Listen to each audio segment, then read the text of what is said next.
Pernah kepikiran nggak apa sih yang bikin seekor ternak jadi juara, sementara yang lain biasa-biasa aja?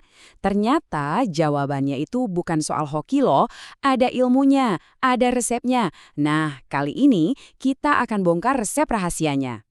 Jadi, gimana sih caranya dapetin sapi yang super itu? Sapi yang bisa menang kontes, yang susunya melimpah, atau yang badannya paling cepat besar? Nah, pertanyaan inilah yang akan kita jawab tuntas hari ini. Jawabannya, sekali lagi, ini bukan soal untung-untungan. Ada metodenya, ada prosesnya, langkah demi langkah. Semuanya dirancang dengan sangat teliti oleh para ahli. Tujuannya, ya untuk sengaja menciptakan ternak yang jauh lebih unggul. Nah, ini dia peta kita. Diagram ini bakal jadi panduan kita untuk setiap langkahnya, dari awal banget sampai kita lihat hasilnya. Anggap aja ini resep rahasia untuk menciptakan ternak super. Oke, langkah pertama. Sebelum kita mulai, kita harus tahu dulu tujuannya apa. Dalam pemulihan ternak, kita harus super jelas mendefinisikan lebih baik itu artinya apa sih? Coba bayangin, Anda sekarang berdiri di depan sekawanan ternak. Banyak banget kan yang bisa dilihat? Nah, pertanyaannya, kita harus mulai dari mana nih proses peningkatannya?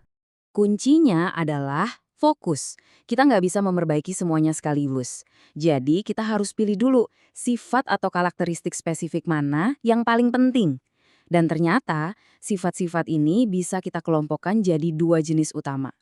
Nah, disinilah bedanya. Gampangnya gini, ada sifat kualitatif, ini soal kualitas, hal-hal yang bisa kita lihat langsung. Contohnya, warna bulunya, ada tanduknya atau enggak.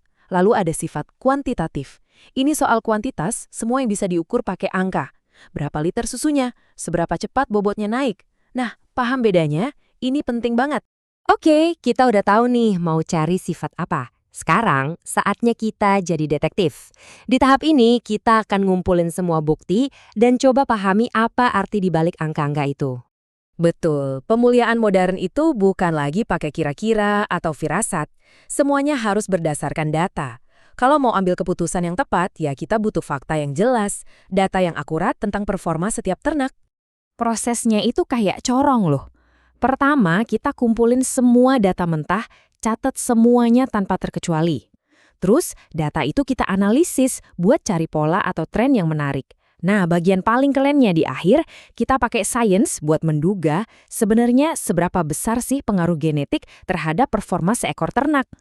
Nah, istilah keren untuk langkah terakhir tadi itu namanya pendugaan parameter genetik. Kedengarannya emang agak ribet ya, tapi idenya simpel banget kok. Intinya kita mau tahu, sapi ini susunya banyak karena gennya emang bagus, atau cuma karena pakannya yang paling enak. Nah, ilmu ini bantu kita misahin kedua faktor itu. Oke, data udah di tangan, analisanya juga udah. Sekarang, waktunya eksekusi.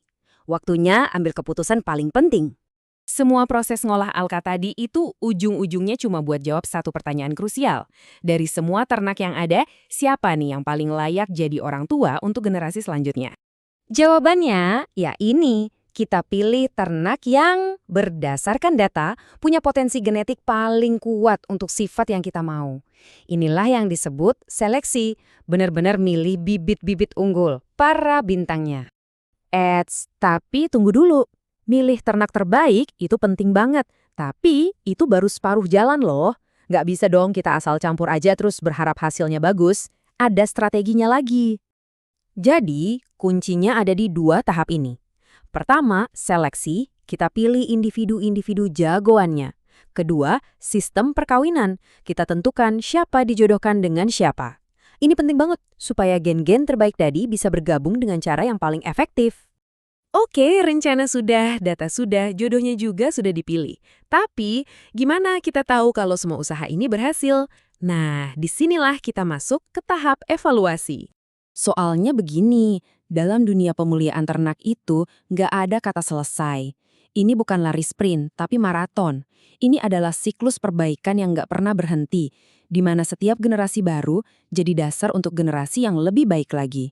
Dan inilah kita di langkah terakhir peta jalan kita, evaluasi. Di tahap inilah kita ambil jeda sejenak, lihat ke belakang, dan nilai apa yang sudah kita capai. Terus, gimana cara ngukurnya? Apa buktinya kalau program ini sukses? Gimana kita bisa bilang secara objektif kalau generasi yang baru ini memang lebih baik dari yang lama? Caranya? Ya kita kembali lagi ke awal. Kita ukur lagi sifat-sifat yang sama di anak-anaknya. Terus, datanya kita bandingkan sama data orang tuanya. Nah, dari situ kita bisa lihat ada peningkatan atau enggak. Hasil perbandingan inilah yang jadi acuan buat siklus pemuliaan selanjutnya. Jadi kalau kita ringkas, cetak birunya itu begini. Pertama, tentukan mau apa. Kedua, kumpulin datanya. Ketiga, pahami genetiknya. Keempat, pilih yang terbaik dan jodohkan dengan cerdas. Terakhir, evaluasi hasilnya. Terus, ulangi lagi dari awal. Begitu seterusnya, sedikit demi sedikit, jadi bukit. Jadi pada akhirnya, ini bukan cuma soal bikin sapi atau kambing yang lebih bagus loh, jauh lebih besar dari itu. Ini soal bagaimana kita, secara sadar dan ilmiah, ikut merancang masa depan pangan dan pertanian kita, dari satu generasi ke generasi berikutnya. Ini tentu meninggalkan kita dengan satu pertanyaan besar yang menarik. Sekarang kita udah punya resepnya nih. Kira-kira hewan seperti apa lagi ya yang bakal kita rancang di masa depan? Sifat-sifat apa yang bakal jadi prioritas? Coba deh bayangkan kemungkinannya.